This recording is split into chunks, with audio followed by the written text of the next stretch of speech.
All right, guys, so we're going to continue with chapter six. So, chapter six is all about communication. Um, so, let me get started with a simple question. Have you ever sent a message or an email and was it completely misunderstood? Well, if the answer is yes, it's because it has happened to all of us, right? That is what today workplace is about. We have a lot of noise, communication in a noisy world or a noisy workplace. And noise doesn't just mean sound, it means anything that can distort your message. So today we're learning how to send clear messages, how to avoid misunderstandings, and how to communicate like a leader. Okay, so let's go ahead and get started. Okay, so the mechanics of meaning. So this shows here the basics. You have communication always involved a sender, a receiver, and feedback. So here's the key idea. If there's no feedback, communication didn't actually happen. And notice it's a two-way process, right? It's a two-way process. Also, trust matters and respect matters, right? So, um, if you want to know if you're an effective communicator, right, you need feedback. Or this feedback can have many different forms, and we will go over these in a second. Um, Effective communication requires a two-way exchange, and effective supervisors always pause, think, and ponder the impact of a message on the intended receiver. So just think about that.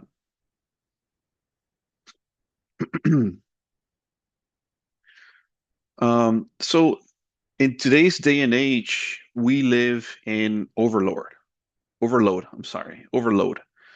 There's a lot of information. If you deal with email in your job, you're going to see hundreds of emails sometimes in a day, right? So there's sometimes too much information. So we call that overload, right? Too much information. But then also we have the digital illusion, right? This is when a message is not truly simple because it appears uh, uh, uh, on Facebook or Wikipedia, right? Uh, there's a lot of information out there. It just because it's in the internet, it does not mean that it's true, right? So anybody can publish in these networks. And we also have security threats, right? So think about privacy and identity risks. So we've all heard about how people get their identity stolen, and when you're dealing with a business or in the business world, you can have either leaks or somebody breaks into the company and steals information. So we have security threats as well. Okay, so let's go ahead and well, let me just go back for a second here. So supervisors must filter the noise, right? There's a lot of noise, like we said, the overload. Not everything deserves your attention. We have to, as supervisors, we have to focus on certain things. Okay, so let's talk about communication channels.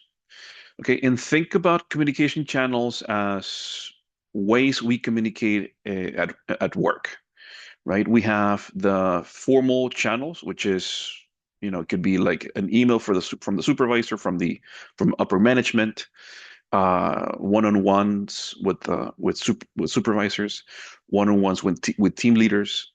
Uh, so this is like the official way of communicating, right? Think about when a supervisor from a department talks to another supervisor, or just basically the manager walking around and having one-on-ones, or talking with employees. So that would be a formal channel. You also have informal channels, right? Informal channels are, think about like, communicating with coworkers on social networks, or we call it the grapevine. Uh, Here in the Valley, we call it chisme, right?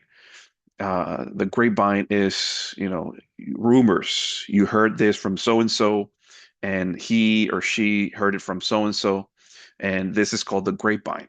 This is an informal channels.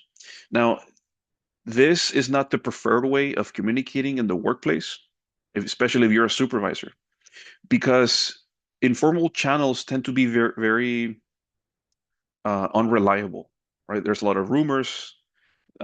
It's and a lot of these rumors happen to not be true. Now, we want to try to minimize these informal channels as much as possible. However, it's very difficult to eliminate these channels. Supervisors must listen to them and develop skills to address such channels, right? Um, and the third way or third communication channel would be the observable channel, right? Which is when you communicate with somebody, especially if you're the supervisor, and you can read their body language. You feel like they're not being receptive to your message or to the goals that you're setting for the team, etc. Right? So communicates meaning whether intended or not intended, um, and you can tell when you're face to face with somebody. Maybe you're coming up with new goals or more challenging goals for the department, for your team. And maybe they're not having it. Maybe they're not so thrilled by you modifying the goals. So, as supervisors, we must know how to keep tabs and address information channels of all sorts, the formal, informal, and the observable channels, right?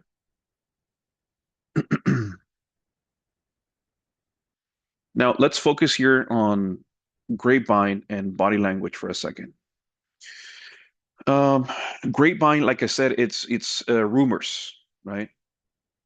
Informal communication, you cannot eliminate it. It's impossible, right? There's always going to be rumors, or you know, people talk, right? Coworkers talk. That's one of the things that you have at the workplace. It's a given, right?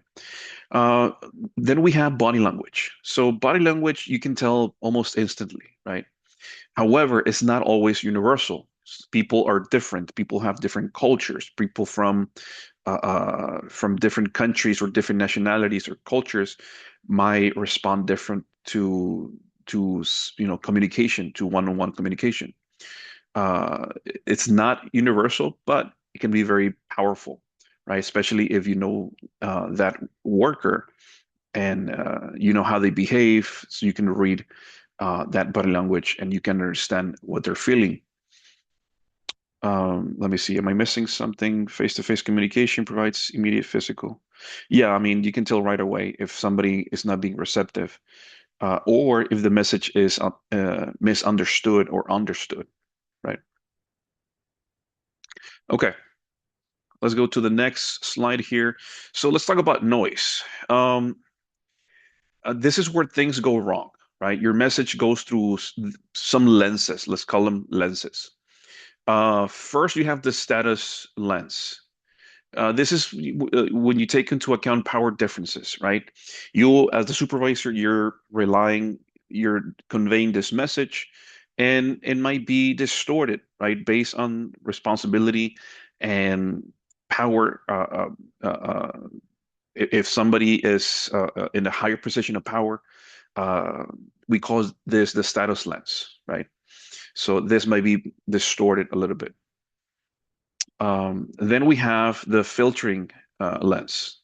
People sometimes don't give out all the details, right? We call this the filtering lens. Uh, this is where a lot of misunderstanding or miscommunication starts to happen. A lot of the noise starts to enter the communication. Maybe we tend to leave out stuff that is not very pleasant or to kind of like soften the blow per se. Uh, then we have the stereotyping lens. Uh, Maybe there are assumptions about groups. Um, Here says colors of the beam based on the false perception that all people in the group share identical attitudes, values, and beliefs.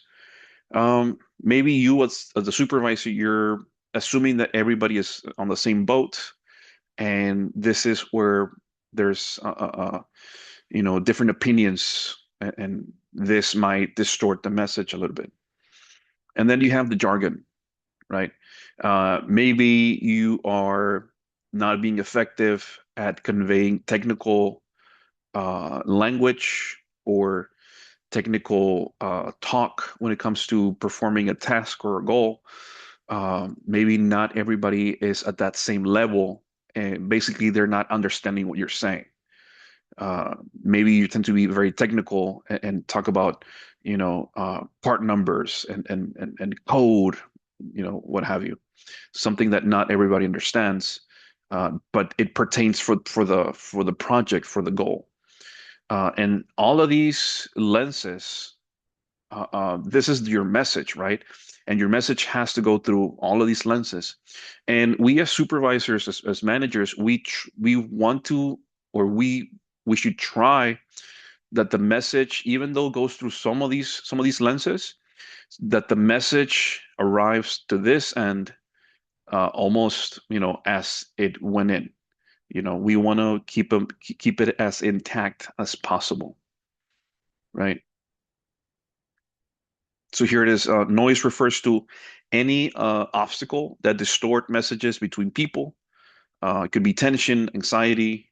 This also amplifies noise. Okay. Okay. The communication loop. So this is your strategy, right? So you have three stages. So you have to conceptualize. Why am I sending this message, right? Who is the audience? Who is this message for? Do I have a handle on my emotions, right? Am I angry? Am I sad when I'm writing this? You don't want to have a lot of emotion into professional emails or professional messages, right? You want to be neutral, right? Step two, transmit, right? Uh, Choose tone and words and frame the message, right? Have I considered their position? Am I thinking, am I envisioning myself in their shoes? How is this going to be heard? Right. So we're selecting the tone and the right words to for the message. Right. And number three, measure the impact. Did they understand? Right? Did they act? So as soon as you send the message, um, maybe within a couple hours or a day, you're gonna know if they understood or if they had acted upon your message. And this is very important because maybe you went through stage one, stage two. You asked the questions: Who is this for? Why am I sending it? Have I considered their position, etc. But at the end of the day, if they're not taking action and they're not following suit with what you had ordered, then we have a problem here in this communication loop, right? So we want to make sure that all of these are happening, right? Okay. Wait, did I miss something? Yeah. Never broadcast without a plan. Always define your core objective, right? This is very important. We have to have a plan. Okay, and talking about plans, let's dive into them real quick. So we have in column one, crafting the signal, right?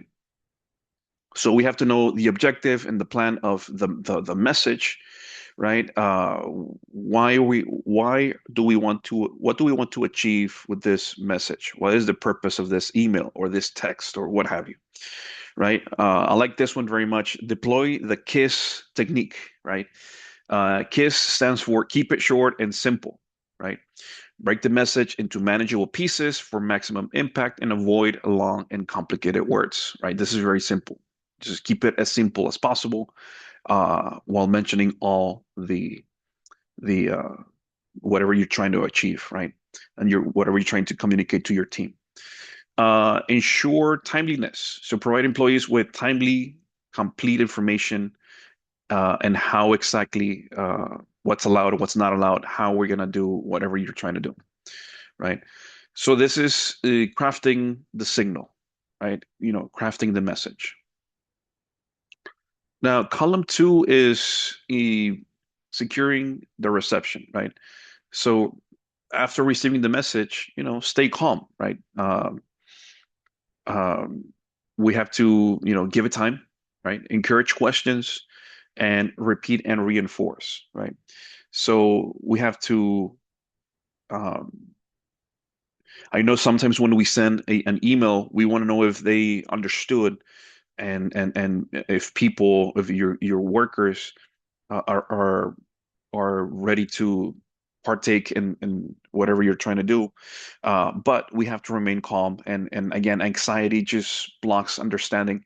And we want to make sure that, we give workers time to internalize and act upon your your directive, right?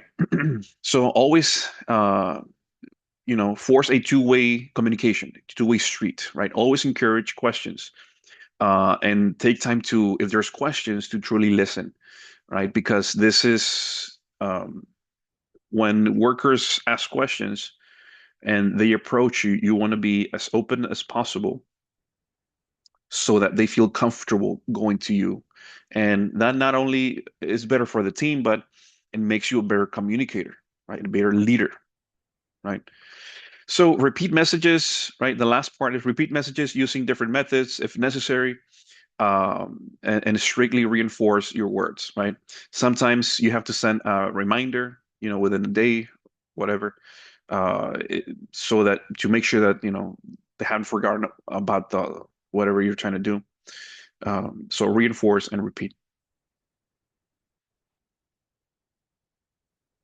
Okay, so this might look a little confusing, right? But just the key takeaway from this is, this graphic is supposed to represent like a control center, right? A good supervisor filters information, right? Monitors the grapevine, right? The rumors, right? Uses feedback loops and sends clear signals. And here's the big idea. Communication is continuous. It's not one conversation, but it's think of it communication as an ongoing process.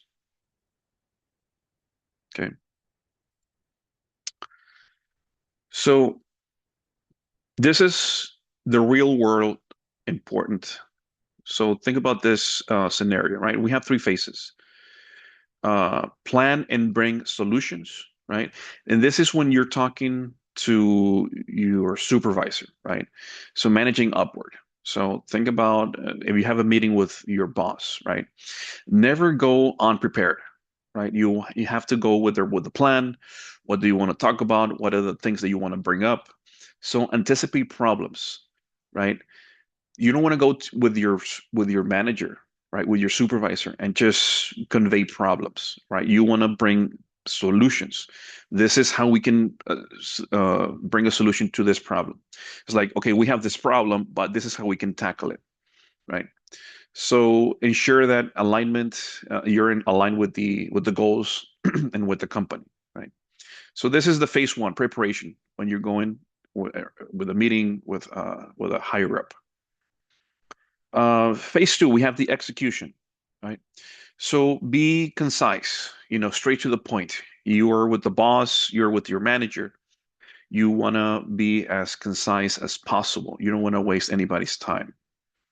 So adapt to their style, right? Analyze and match the boss's listening style, right? Maybe they're not a chit chatter, right? Maybe your boss is straight to the point, so you want to adapt that style. But if your boss is maybe a little bit more laid back, maybe adopt that style and have a little small talk, or like maybe what you did on the weekend, sort of chat, so you can be on the same page. And another thing is commit to the truth, right? Don't hide any information. Be honest, right? Because Uh, you don't want to give them any surprises afterwards. Don't put them in the defensive, right? Learn to say no respectfully when necessary. Maybe your boss wants to achieve a goal that is very ambitious, and you know for a fact that that is not possible. Well, at that point, you have to be honest and communicate to him or her that that's just unrealistic, and that you're going to need 3 more days, 4 more days to achieve that goal. So that's part of the execution. And phase three is the resolution, right? Always try to leave in a positive note, right? Try to maintain a calm atmosphere. Uh, Clearly define the next steps, right? So, okay, so this is our goal. This is the plan. I'll give you, I'll send you an email with how much we have advanced with the status on this goal, in 2 or 3 days, right? Have this defined next steps and expectations, right? And again, always update them periodically. Okay. So one tactical rule, right? Always try to reduce your boss's cognitive load, right? And don't add to the noise. And this refers to as, try to be as clear as possible because upper management have a lot on their table. Okay, so you can pause this screen here. We have some key terms that we saw in this chapter. And again, chapter 6 was all about communication. And just to wrap it up here, uh, a great communicator is somebody that's clear, that is intentional, that is two-way, right? That is adaptable. And the best supervisors, uh, they make sure that messages are understood, right? So again, um, feel free to go back and rewatch parts of the video. And these are the key terms from chapter 6. Okay, guys, I'm gonna stop here and I'll see you in chapter 7.